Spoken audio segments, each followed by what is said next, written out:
ચીન અને ઓસ્ટ્રેલિયા વચ્ચે ચાલતા ટ્રેડ વોરના કારણે વલસાડના 2 યુવાનો મુશ્કેલીમાં મુકાયા છે।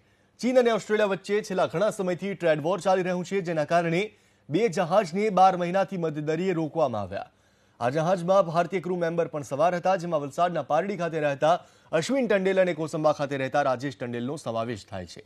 આ બંને યુવકોએ વિડીયો વાયરલ કરીને રાજ્ય અને કેન્દ્ર સરકાર પાસે મદદની માગણી પણ કરી છે।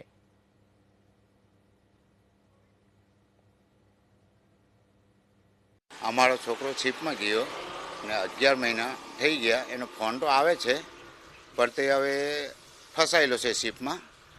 તે 11 મહિના થઈ ગયા એટલે હજુ આવ્યો નહીં મળે। તે અમને ટેન્શન લાગ્યા કરે કે શિપ ખાના માટે ફસાયેલું હું છે, અમને ટેન્શન લાગ્યા કરે। હવે ભારત સરકાર ને રાજ્ય સરકાર થોડીક અમે મદદ માંગીએ છીએ કે અમારો છોકરો જલ્દી આવી જાય, એ અપેક્ષા અમે ભારત સરકાર પાસે માંગીએ છીએ।